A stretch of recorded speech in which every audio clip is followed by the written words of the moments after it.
Deputados e deputadas, eu quero cumprimentar aqui, inicialmente, o relator no Conselho de Ética, o deputado Marcos Rogério, pelo seu brilhante voto, que enfrenta de modo judicioso, de modo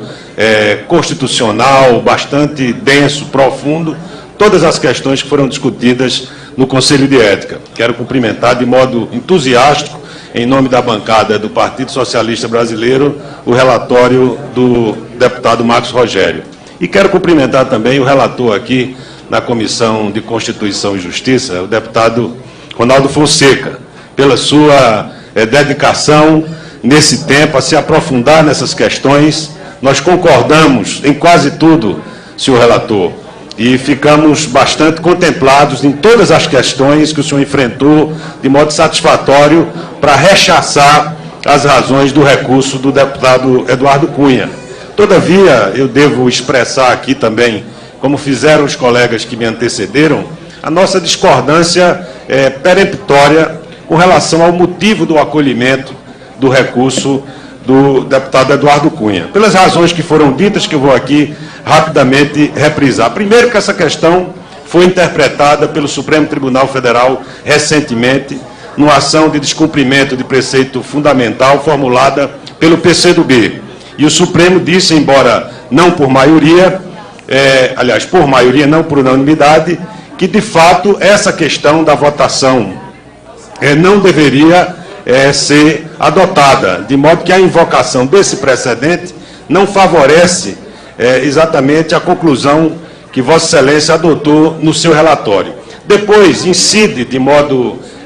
pleno o artigo 117 do Regimento Interno da Câmara dos Deputados, que diz o seguinte: serão escritos e dependerão de deliberação do plenário os requerimentos não especificados neste regimento e os que solicitem, inciso 12, votação por determinado processo. Foi o que fez o requerimento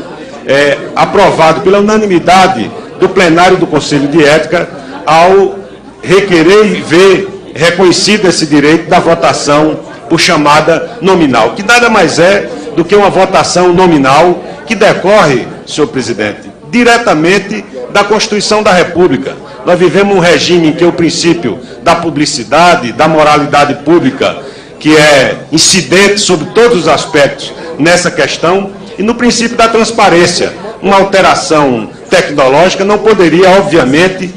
ter o condão de alterar uma decisão tomada depois de 9 meses, o mais longevo processo que já se viu aqui na Câmara, no Parlamento Brasileiro, a ser adotado no Conselho de Ética. De modo que nós aqui, pelo PSB, entendemos que a motivação de Vossa Excelência para acolher nessa parte, parcialmente, o recurso, ela não é a melhor interpretação, ela não demonstra que houve prejuízo para o representado. Na verdade, a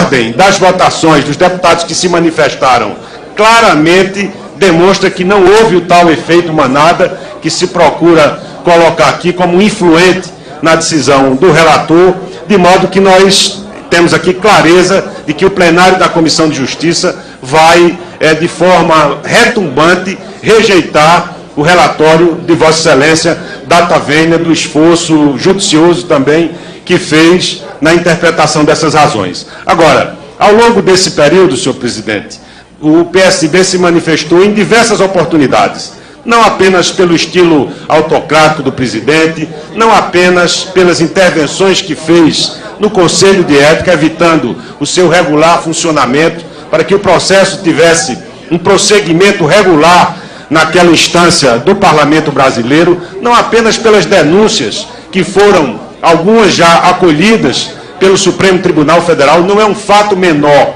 que o Supremo Tribunal Federal, pela sua composição plenária, tenha decidido suspender o deputado Eduardo Cunha do exercício do seu mandato e, consequentemente, do exercício da presidência do Parlamento. O Brasil inteiro acompanha a votação que se dá aqui hoje, quase tardiamente. Não é tardia porque, seguramente, e eu quero aqui, em nome do PSB, me associar também ao requerimento feito pela rede, através do deputado Alessandro Molon, pelo deputado aqui Vadir Damus, também, em nome do PT, o PSB se associa a esse requerimento de que haja uma sessão extraordinária na segunda-feira, para que a gente não tenha maiores retardos, porque o Brasil inteiro aguarda uma posição absolutamente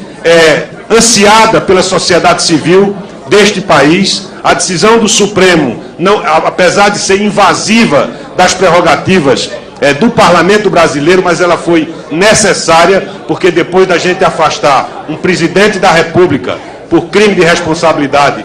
a depender ainda do julgamento no Senado, não é razoável que depois que a Corte Suprema do país, tendo entendido das razões abundantes para o afastamento do deputado Eduardo Cunha, haja qualquer retardo na manifestação dessa Comissão de Constituição e Justiça e que esse processo seja rápida e imediatamente levado ao plenário para deliberação, aí sim, também por chamada nominal, e por isso não faz sentido as razões de acolhimento pelo excelentíssimo senhor relator.